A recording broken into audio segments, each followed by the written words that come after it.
ಏನಪ್ಪಾ ಇದು ಅದಿತಿ ಮತ್ತು ಡಾಡಾ ಕುಕ್ಕಿಂಗ್ ಮಾಡ್ತಿದ್ದಾರೆ ಅಂತ ಕನ್ಫ್ಯೂಸ್ ಆಗಬೇಡಿ. ಡಾಡಾ ಮಾತ್ರ ಕುಕ್ಕಿಂಗ್ ಮಾಡ್ತಿರೋದು. ನನಗೆ 3 ದಿನದಿಂದ ಹುಷಾರಿಲ್ಲದೆ ಇರೋದ್ರಿಂದ ಹೇಳ್ತಾನೆ ಇದ್ದೆ, ಏನೇ ಮಾಡಿದ್ರು ನಾನೇ ಮಾಡಬೇಕಲ್ವಾ, ನೀವು ಮಾಡೋಕ್ಕಾಗಲ್ವಾ ಅಂತ.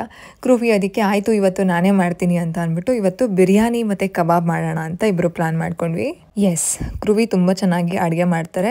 ರೀಸೆಂಟಾಗಿಂದ ಅವ್ರಿಗೆ ಕುಕ್ಕಿಂಗ್ ಒಂದು ಹಾಬಿ ಸಹ ಆಗಿದೆ. ಮುಂಚೆಯಿಂದನೂ ಕೆಲವು ಬೇಸಿಕ್ಕಾಗಿ ಮಾಡ್ತಿದ್ರು, ಬಟ್ ಈಗ ಬಿರಿಯಾನಿ ಮಾಡೋಷ್ಟು ಲೆವೆಲ್ಗೆ ಬಂದಿದ್ದಾರೆ. Yes, he really cooks well. Biryani and kebab complete homemade ಇದು ರೆಸಿಪಿ. ಏನೂ ಹೊರಗಡೆಯಿಂದ ತಂದು ಹಾಕೋದಿಲ್ಲ. ಪೌಡರ್ ಆಗಿರ್ಬೋದು, ಏನೇ ಆಗಿರ್ಬೋದು, ಹೋಮ್ ಮೇಡ್ ರೆಸಿಪಿನ ಕೃವಿ ಟ್ರೈ ಮಾಡ್ತಾರೆ. ತುಂಬ ದಿನದಿಂದ ಇದನ್ನು ಟ್ರೈ ಮಾಡ್ತಿದ್ದಾರೆ. ಇದು ತುಂಬ ಚೆನ್ನಾಗಿ ಬರುತ್ತೆ. ಕಬಾಬ್ನೆಲ್ಲ ಕಲಿಸಿಟ್ಟಿದ್ರು. ಆ್ಯಕ್ಚುಲಿ ಒಂದು 10:30ಗೆಲ್ಲ ನಾವು ಶುರು ಮಾಡಿದ್ದು. ಬೆಳಗ್ಗೆ ಎದ್ದ ತಕ್ಷಣ ಸ್ವಲ್ಪ ಪ್ರಿಪ್ರೇಷನ್ ಮಾತ್ರ ನಾನು ಮಾಡಿಕೊಟ್ಟೆ, ಇನ್ನು ಮಿಕ್ಕಿದ್ದೆಲ್ಲ ಅವರೇ ಮಾಡ್ತಾಯಿದ್ರು. ಅದಿತಿಗೆ ಬ್ರೇಕ್ಫಾಸ್ಟ್ಗೆ ಇಡ್ಲಿ ತಿನ್ನಿಸಿ ನಮ್ಮ ಒಂದು ದಿನ ಶುರುವಾಯಿತು ಬಿರಿಯಾನಿ ಮಾಡೋಣ ಅಂತ. ತುಂಬ ಒಂದು ಟೈಮ್ನ ಚೆನ್ನಾಗಿ ಸ್ಪೆಂಡ್ ಮಾಡ್ತೀವಿ. ಏನೇನೋ ಆರ್ಗ್ಯುಮೆಂಟ್ಸ್ ನಡೀತಾ ಇರುತ್ತೆ ಮಧ್ಯ. ನೀನು ಹಿಂಗೆ ಮಾಡ್ತೀಯಲ್ವಾ, ನಾನು ಹಿಂಗೆ ಮಾಡ್ತೀನಿ ಅಲ್ವಾ, ಈ ರೀತಿ ಎಲ್ಲ ಮಾತಾಡಿಕೊಂಡು ನಾವು ಮಾಡ್ತಿರ್ತೀವಿ. ಆ್ಯಕ್ಚುಲಿ ಈ ಐಡಿಯಾ ಸಡನ್ನಾಗಿ ಬಂದಿದ್ದು. ಬೆಳಗ್ಗೆ ಎದ್ದ ತಕ್ಷಣ ನಾನು ಯೂಶ್ವಲಿ ಕೃವಿನ ಕೇಳ್ತೀನಿ ಬ್ರೇಕ್ಫಾಸ್ಟ್ ಏನು ಮಾಡಬೇಕು ಅಂತ. ಅಂದರೆ ನನಗೂ ಒಂದೊಂದ್ಸಲ ಸಖತ್ತು ಬೇಜಾರಾಗ್ಬಿಡುತ್ತೆ, ಬೋರ್ ಆಗಿಬಿಡುತ್ತೆ ಸೇಮ್ ರೊಟೀನ್. ಅಂದರೆ ಅದಿತಿ ವಿಷಯಕ್ಕೆ ಬೋರ್ ಆಗೋದಿಲ್ಲ. I do things with love for her. But ಆದರೆ ಮನೆ ಕೆಲಸ ಎಲ್ಲ ಬೋರ್ ಆಗುತ್ತೆ. ಆವಾಗ ನಾನು ಯಾರು ಮಾಡ್ತಾರೆ ಅಂತ ಅನ್ನಿಸ್ತಿದೆ. ನಿಜ ನೀನು ಮಾಡೋದೇ ಇಲ್ಲ ಅಲ್ವಾ, ಹಾಗೆ ಹೀಗೆ ಅಂತ ನಾನು ಕೃವಿಗೆ ಹೇಳ್ತಿದ್ದೆ. ಆಯ್ತು ಇವಾಗ ಇವತ್ತೇನು ಬಿರಿಯಾನಿ ಮಾಡಲಾ ಅಂತ. ಆಯಿತು ನೋಡೋಣ ಅಂತಂದೆ. ಇದು like he took it as challenge. ಆಯ್ತು ಇವತ್ತು ನಾನು ಕಂಪ್ಲೀಟ್ ನಾನೇ ಮಾಡ್ತೀನಿ, ನಾನೇ ಬಿರಿಯಾನಿ ಮತ್ತು ಕಬಾಬ್ ಮಾಡ್ತೀನಿ. ಆ್ಯಕ್ಚುಲಿ ಆಮೇಲೆ ನಾವು ಯೋಚನೆ ಮಾಡ್ತೀವಿ, ಎಲ್ಲ ಪ್ರಿಪ್ರೇಷನ್ ಮಾಡಿ ಹೋಗಿ ಕೃವಿ ಚಿಕನ್ ಸಹ ತಂದುಬಿಟ್ರು. ಆಮೇಲೆ ಯೋಚನೆ ಮಾಡ್ತೀನಿ ಇವತ್ತು ಗುರುವಾರ, ಓ ಮೈ ಗಾಡ್. ಯೂಶ್ವಲಿ ಗುರುವಾರಗಳನ್ನ ತಿನ್ನೋದಿಲ್ಲ ನಾವು. ಗುರುವಾರ ದಿನ ತಿನ್ನೋದಿಲ್ಲ. ರಾಘವೇಂದ್ರ ಬಾಬಾ ದೇವಸ್ಥಾನಕ್ಕೆಲ್ಲ ಹೋಗ್ತೀವಿ. ಆಮೇಲೆ ಬಿಡು, ಏನೂ ಮಾಡೋಕ್ಕಾಗಲ್ಲ, ಚೀಟ್ ಡೇ ಅಂತ ಇದನ್ನು ನಾವು ಕನ್ಸಿಡರ್ ಮಾಡಿಬಿಡೋಣ ಅಂತ ಅಂದ್ಬಿಟ್ಟು ಕಂಟಿನ್ಯೂ ಮಾಡಿದ್ವಿ ಕುಕ್ಕಿಂಗ್ನ. ಕೃವಿನೂ ರೀಸೆಂಟಾಗಿ ಅಡುಗೆ ಅದನ್ನು ಕಲ್ತಿರೋದ್ರಿಂದ ಆಲ್ಮೋಸ್ಟ್ ಚೆನ್ನಾಗಿ ಮಾಡ್ತಾರೆ. ಆ್ಯಂಡ್ ಮೆಜರ್ಮೆಂಟ್ ಸ್ವಲ್ಪ ಕಷ್ಟ. ಅಂದರೆ ಶುಂಠಿ ಬೆಳ್ಳುಳ್ಳಿ ಪೇಸ್ಟ್ನ ಜಾಸ್ತಿ ರುಬ್ಬಿಟ್ಟಿದ್ರು. ಅದಕ್ಕೋಸ್ಕರ ಅದನ್ನು ನಾನು ಫ್ರಿಜ್ಜಲ್ಲಿ ಇಡ್ತಿದ್ದೆ. ನಾನು ಹೇಳ್ತಿರ್ತೀನಿ, ನೀವು ಅಡುಗೆ ಮಾಡೋದು ಸಾಕು, ನಾನು ಎಲ್ಲ ಕ್ಲೀನ್ ಮಾಡಿ ಎಲ್ಲ ನಾನೇ ಪಾತ್ರೆ ಎಲ್ಲ ತೊಳಿಬೇಕು. ಅದಕ್ಕೋಸ್ಕರ ಹೇಳ್ತಿದ್ದೆ, ಓಕೆ ನಿನಗೆ ಏನು ಅನಿಸುತ್ತೆ ಗೊತ್ತಿಲ್ಲ ನನಗೆ ಅಂದರೆ ಅಟ್ಲೀಸ್ಟ್ ತಿಂಗಳಲ್ಲಿ ಒಂದ್ಸಲನಾದರೂ ನನ್ನ ಸರ್ವೆಂಟ್ ಥರ ನೋಡೋದಕ್ಕೆ. ಅಂದರೆ every day I will be servant for you. But ಯಾವಾಗಲೂ ಒಂದು ದಿನ ಡೈರೆಕ್ಟಾಗಿ ಪಕ್ಕದಲ್ಲೇ ಸರ್ವೆಂಟು, ಓನರ್ ಥರ ನನ್ನ ಟ್ರೀಟ್ ಮಾಡ್ತಿರ್ತೀರ. ಅದಕ್ಕೆ ನೀವು ಈ ರೀತಿ ಅಡುಗೆ ಮಾಡೋದಕ್ಕೂ ಬರ್ತೀರಾ, ಒಪ್ಕೊಳ್ತೀರಾ. ಸುಮ್ಮನೆ ಅದೆಲ್ಲ ಡ್ರಾಮಾ ಮಾಡೋದು, ದಟ್ ಬಿರಿಯಾನಿ ಮಾಡ್ಕೊಡ್ತೀನಿ, ಕಬಾಬ್ ಮಾಡ್ಕೊಡ್ತೀನಿ ಅಂತ ಸುಮ್ಮನೆ ಪೋಸ್ಟ್ ತೋರಿಸ್ತೀರಾ ಅಂತ ಅಂದ್ಬಿಟ್ಟು ಕಂಪ್ಲೀಟಾಗಿ ಚೆನ್ನಾಗಿ ಕಾಲು ಎಳ್ಕೊಂಡು ರೇಗಿಸ್ತಾ ಇರ್ತೀವಿ. ಡಾಡಾ ಬಿರಿಯಾನಿ ಮಾಡಿದ್ರೆ ಕಂಪ್ಲೀಟ್ ನಾಟಿ ಸ್ಟೈಲ್. ಬಾಳೆ ಎಲೆ ಎಲ್ಲ ತರ್ತಾರೆ ದಮ್ ಕಟ್ಟೋದಕ್ಕೆ, ಎಲ್ಲ ಸಖತ್ತಾಗಿ ಮಾಡ್ತಾರೆ. ಸೊ ಏನು ನೆಕ್ಸ್ಟ್ ನಂದೇನು ಪ್ರಿಪ್ರೇಷನ್ ಪಕ್ಕದಲ್ಲೇ ಇರಬೇಕಾಗತ್ತೆ ನಾನು ಅಂತಂದರೆ. ಅದಿತಿಗೆ ಬ್ರೇಕ್ಫಾಸ್ಟ್ ಆಗಿದ್ದರಿಂದ ನಾನು ಕೃವಿ ಪಕ್ಕದಲ್ಲೇ ಇದೆ, ಬಾಳೆ ಎಲ್ಲ ಹಾಕಿ ಅದನ್ನು ಕ್ಲೀನಾಗಿ ದಮ್ ಕಟ್ಟೋಣ ಅಂತ. ಮಕ್ಕಳಾದಮೇಲೆ ಪ್ರತಿಯೊಬ್ಬ ಪೇರೆಂಟ್ಸನ್ನು ಸಹ ತಮ್ಮ ಒಂದು ಟೈಮ್ನ ಅಂತಂದರೆ ಆ್ಯಸ್ ಅ ಕಪಲ್ ಆಗಿ ಅವರಿಬ್ಬರು ಟೈಮ್ನ ಸ್ಪೆಂಡ್ ಮಾಡಬೇಕಲ್ಲ, ಆ ಟೈಮ್ನ ಸ್ಪೆಂಡ್ ಮಾಡೋದಕ್ಕೆ ಆ್ಯಂಡ್ ತಮ್ಮನ್ನು ತಾವು ಮರೆತೇ ಹೋಗ್ಬಿಟ್ಟಿರ್ತಾರೆ. ಈ ರೀತಿ ಆಗೋದ್ರಿಂದ ರಿಸರ್ಚ್ ಪ್ರಕಾರವೂ ಸಹ ಸಾಕಷ್ಟು ಡೈವೋರ್ಸ್ಗಳು ಆ್ಯಂಡ್ ತಂದೆ ತಾಯಿಯ ಮಧ್ಯೆ ಒಂದು ಬಿರುಕು ಇರಬಹುದು, ಅಥವಾ ಒಂದು ಡಿಫ್ರೆನ್ಸ್ ಆಫ್ ಒಪಿನಿಯನ್ ಇರ್ಬೋದು, ಆ್ಯಂಡ್ ಮನಸ್ತಾಪಗಳು, ಜಗಳಗಳು, ಆ್ಯಂಡ್ ಮುಂಚೆ ಇದ್ದಿದ್ದಂತಹ ಒಂದು ಪ್ರೀತಿ, ಕಾಳಜಿ, ಇದು ಎಲ್ಲನೂ ಕಡಿಮೆ ಆಗ್ತಾ ಹೋಗುತ್ತೆ. ಇದು ರಿಸರ್ಚ್ ಪ್ರಕಾರ ಸಹ ಪ್ರೂವ್ ಆಗಿದೆ. ಆದರೆ ಕಪಲ್ ಆಗಿ ನಾವು ಮಗು ಆದಮೇಲೂ ಸಹ ಪ್ರತಿಯೊಬ್ಬರಿಗೇನು ಕೊಡಬೇಕಾದಂತಹ ಟೈಮ್, ಐದರ್ ಹೆಣ್ಣಿರ್ಬೋದು ಅಥವಾ ಗಂಡಿರ್ಬೋದು, ಅಂತಂದರೆ ತಂದೆ ಇರ್ಬೋದು, ತಾಯಿ ಇರ್ಬೋದು, ಮಗುವಿನ ಜೊತೆಗೆ ಆ್ಯಸ್ ಅ ಕಪಲ್ ಆಗಿ ಈಚ್ ಅದರ್ಗೆ ಎಷ್ಟು ಟೈಮ್ ಕೊಡ್ತೀವಿ, ಅವ್ರಿಗೋಸ್ಕರ ನಾವು ಏನನ್ನು ಮಾಡ್ತೀವಿ ಅಂತಂದರೆ ಮಗುಗಿಂತ ಮುಂಚೆ ಖಂಡಿತವಾಗ್ಲೂ ಆ್ಯಸ್ ಅ ಕಪಲ್ ಆಗಿ we will be giving surprises and ಒಂದು ಪ್ರೀತಿಯಿಂದ ಏನೋ ಒಂದು ಅವ್ರಿಗೋಸ್ಕರ ಏನೋ ಒಂದು ಕೆಲಸಗಳು ಮಾಡ್ತಿರ್ತೀವಿ. ಅದೇ ಮಗು ಆದಮೇಲೆ ನಮ್ಮ ಕಂಪ್ಲೀಟ್ ಐದರ್ ತಂದೆ ಇರ್ಬೋದು, ತಾಯಿ ಇರ್ಬೋದು, ರೆಸ್ಪಾನ್ಸಿಬಿಲಿಟಿ ಇರ್ಬೋದು, ಕಾಳಜಿ, ಪ್ರೀತಿ ಎಲ್ಲನೂ ಮಗು ಮೇಲೆ ಹೋಗುತ್ತೆ. ಈ ರೀತಿ ಆದಾಗ ಇನ್ನೊಂದು ಪಾರ್ಟ್ನರ್ಗೆ ಆವಾಗ ಅವ್ರಿಗೇನು ಅನಿಸುತ್ತೆ, ನನ್ನನ್ನು ನೆಗ್ಲೆಕ್ಟ್ ಮಾಡ್ತಿದ್ದಾರೆ ಅಂತ ಅನಿಸೋದು ಸಹಜ. ಒಂದು ಕಡೆ ನಾನು ಈ ಕಡೆ ಕಬಾಬ್ ಹಾಕ್ತಿದ್ದೆ, ಡಾಡಾ ಅಕ್ಕಿ ಎಲ್ಲ ಅಂತಂದರೆ ನೆನೆಸಿ ಇಟ್ಟಿದ್ರು ಅಕ್ಕಿನ. ಸೊ ಅದನ್ನು ಹಾಕ್ತಿದ್ರು. ಜಾಸ್ತಿನೇ ಮಾಡಿದ್ವಿ ಅಂತಂದರೆ 1 kg ಅಷ್ಟೇನೋ ಮಾಡಿದ್ವಿ. ಚೆನ್ನಾಗಾಗಿತ್ತು kebab and biryani. Kebab was Aditi's favourite. Actually ಕಬಾಬ್ನ ನಾವು ಮನೆಯಲ್ಲಿ ಪ್ಲ್ಯಾನ್ ಮಾಡೋದು ವೀಕ್ಲಿ ಟ್ವೈಸ್ ಅಥವಾ ವೀಕ್ಲಿ ಒನ್ಸ್ ಆದರೂ ಕಂಪಲ್ಸರಿ ಮಾಡೇ ಮಾಡ್ತೀವಿ. ಏನಕ್ಕಂತಂದರೆ ಅದಿತಿಗೆ ತುಂಬ ಇಷ್ಟ ಕಬಾಬ್ ಅಂತಂದರೆ. ಆ್ಯಕ್ಚುಲಿ ನಮ್ಮ ಇಬ್ಬರ ವಿಷಯದಲ್ಲಿ ಹೇಳೋದಾದರೆ ನಮ್ಮಲ್ಲಿ ಯಾವುದೇ ರೀತಿ ನೀನೇ ಇದನ್ನು ಮಾಡಬೇಕು ನಾನೇ ಇದನ್ನು ಮಾಡಬೇಕು ಅನ್ನೋದು ಇದುವರೆಗೂ ಬಂದಿಲ್ಲ.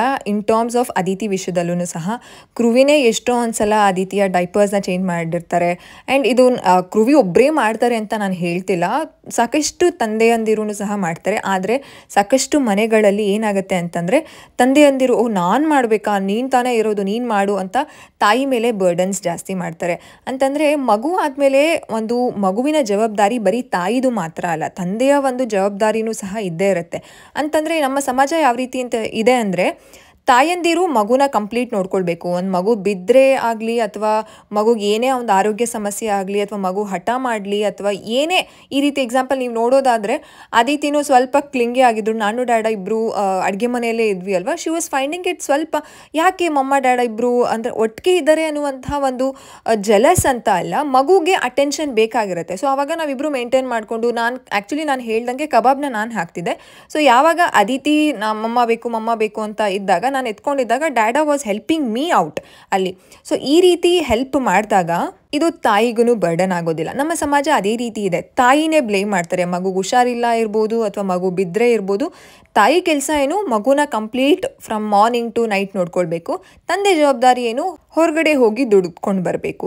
ಹೌದು, ಪ್ರತಿಯೊಬ್ಬ ಫ್ಯಾಮಿಲಿಯನ್ನೂ ಸಹ ತಂದೆ ದುಡಿಯೋದು ಅಥವಾ ತಾಯಿ ದುಡಿಯೋದು ಮಗುಗೋಸ್ಕರನೇ, ಅವರ ಫ್ಯಾಮಿಲಿಯ ಒಂದು ಬ್ರೆಡ್ನ ಅರ್ನ್ ಮಾಡೋದಕ್ಕೋಸ್ಕರನೇ. ಅಗ್ರಿ.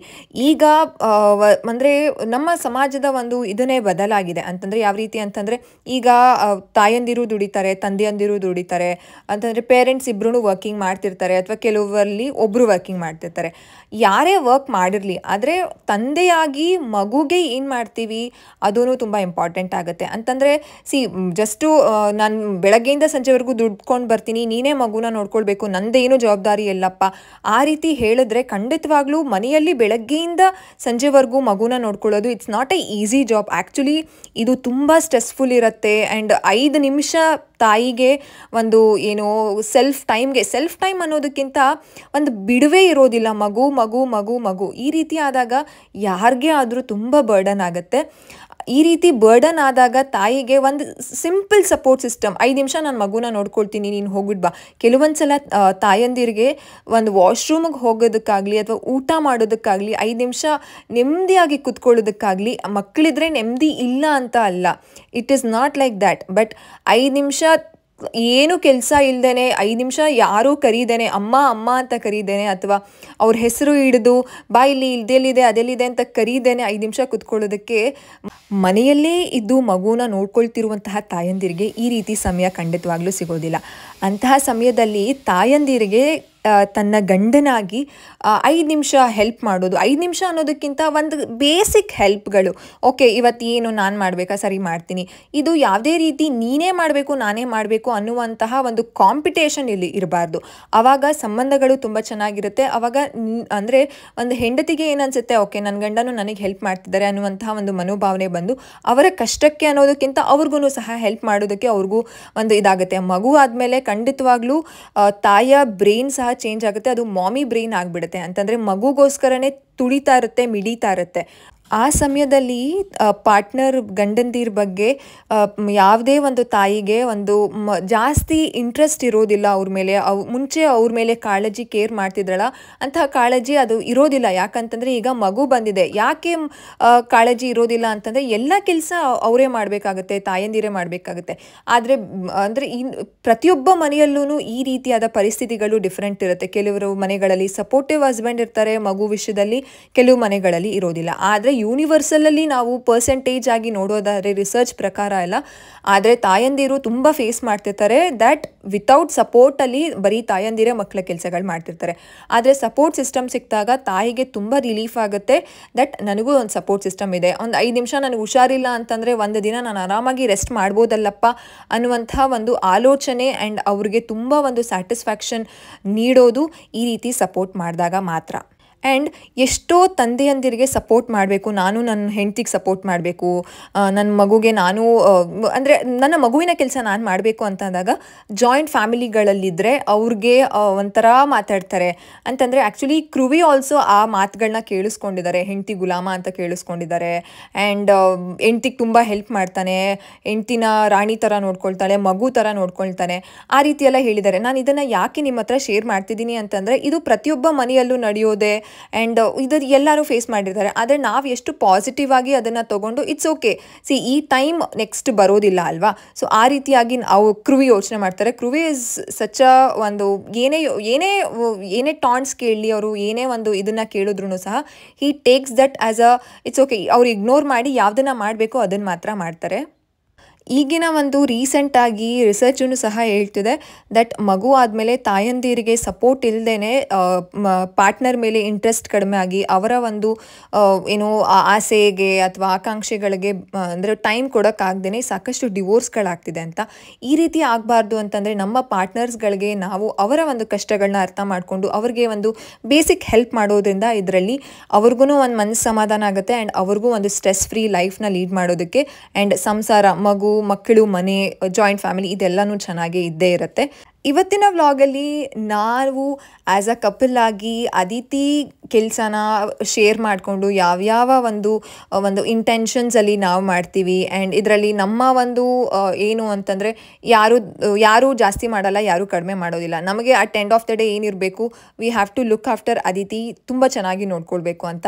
ಪೇರೆಂಟಿಂಗ್ ಜರ್ನಿನೇ ಅದೇ ರೀತಿ. ಪೇರೆಂಟಿಂಗ್ ಜರ್ನಿ ಅಂತಂದರೆ ಇದು ಮಕ್ಕಳ ಜರ್ನಿಯಲ್ಲಿ ಅದು ಆ್ಯಸ್ ಅ ಪೇರೆಂಟ್ ಆಗಿ ಇದು ನಮ್ಮ ಜರ್ನಿ ಆಗಿರುತ್ತೆ. ನಾವು ಎಷ್ಟು ಅರ್ಥ ಮಾಡಿಕೊಂಡು ನಮ್ಮ ಮಧ್ಯ ಅಂತಂದರೆ ತಂದೆ ಮತ್ತು ತಾಯಿಯ ಮಧ್ಯ ಯಾವುದೇ ರೀತಿ ಕಾನ್ಫ್ಲಿಕ್ಟ್ಸ್ ಇಲ್ಲದೆ, ಯಾವುದೇ ರೀತಿ ಮೇಲು ಕೀಳು ಭೇದ ಭಾವ ಇಲ್ಲದೇ ನಾವು ಮಕ್ಕಳ ಒಂದು ಬೆಳವಣಿಗೆಯಲ್ಲಿ ನಾವು ನಮ್ಮನ್ನು ಎಷ್ಟು ಅರ್ಥ ಮಾಡಿಕೊಂಡು ಮಕ್ಕಳಿಗೆ ಆ ಒಂದು ಸಂಸ್ಕಾರನ ಕೊಡ್ತೀವಿ, ಅದೇನೇ ಒಂದು parenting journey. It's a best parenting hood.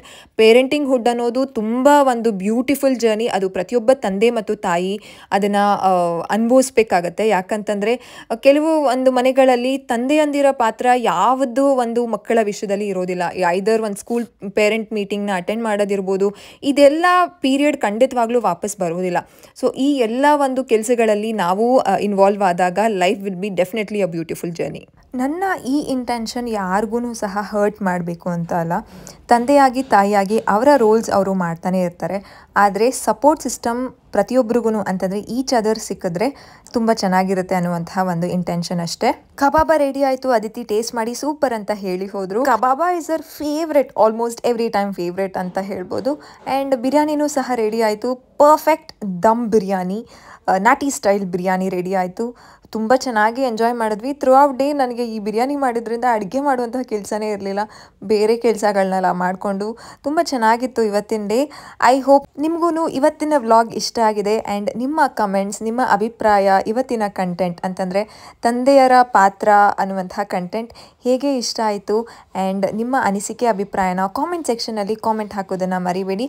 So next ವೀಡಿಯೋದಲ್ಲಿ ನಾನು ಸಿಗ್ತೀನಿ. Until then take care all of you. Love you all. ಚಾನಲ್ಗೆ ಸಬ್ಸ್ಕ್ರೈಬ್ ಮಾಡ್ಕೊಂಡಿಲ್ಲ ಅಂತಂದರೆ ಈಗಲೇ ಸಬ್ಸ್ಕ್ರೈಬ್ ಮಾಡ್ಕೊಳ್ಳಿ. ಆ್ಯಂಡ್ ವೆರಿ ಸೂನ್ ನನ್ನ ಒಂದು ಯೂಟ್ಯೂಬ್ ಜರ್ನಿಯಲ್ಲಿ 10K ಫಾಲೋವರ್ಸ್ ಆಗ್ತಾರೆ ಅಂತಂದರೆ 10,000 ಜನ ನಮ್ಮ ಮಕ್ಕಳಿಗಾಗಿ ಬೈ ವೀಣಾ ಕೃಷ್ಣ ಚಾನೆಲ್ನ ಸಬ್ಸ್ಕ್ರೈಬ್ ಮಾಡ್ಕೊಳ್ತಿದ್ದೀರಾ. So that is really great and it's a really happy moment. So ಆ ದಿನಕ್ಕಾಗಿ ನಾನು ಕಾಯ್ತಾ ಇದ್ದೀನಿ. I am really excited to see that day 10K ಅಂತ. ಸೊ ನೆಕ್ಸ್ಟ್ ವೀಡಿಯೋದಲ್ಲಿ ನಾನು ಸಿಗ್ತೀನಿ. ಬಾಯ್. Love you all.